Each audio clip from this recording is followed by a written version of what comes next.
সুন্দরবনের সৌন্দর্য ধীরে ধীরে হারিয়ে যাচ্ছে। একদিকে যেমন জমি মাফিয়াদের দৌরত্ব বাড়ছে ম্যানগ্রোভ অরণ্য ছেদন করে, অপরদিকে কাঠ চোরাচালানকারীরা ম্যানগ্রোভ নির্বিচারে কেটে জঙ্গল ফাঁকা করে দিচ্ছে।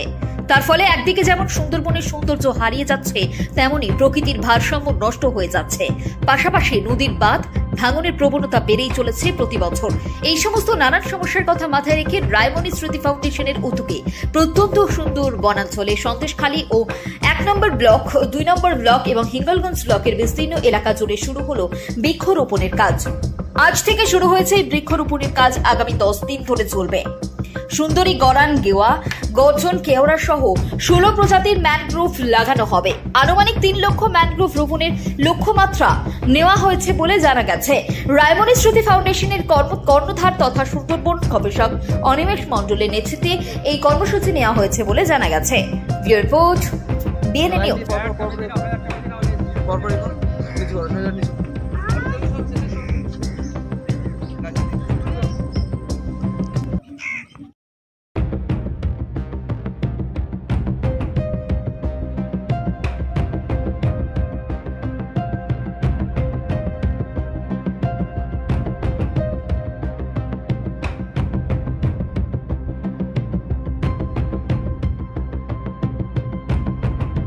বলে নদীর বাঁধ ভেঙে যায়, যাতে করে এই ভাঙনগুলো কম হয়, মাটি ক্ষয় কম হয়, মানুষ সুরক্ষিত থাকে।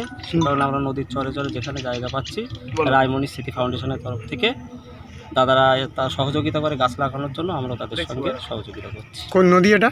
বেতিনী নদী। আপনার নাম? সঞ্জিত কুমার দাস। সব সময় তার জন্যে গাছ রুচ্ছি। বড় বড় ঝড় আসে, আমফান, বুলবুল, এদের জন্য, এইসবের জন্য রক্ষার জন্য আমরা গাছ পুঁতছি। রায়মণি স্মৃতি ফাউন্ডেশন। আপনার নাম? নাসিমা বিবি।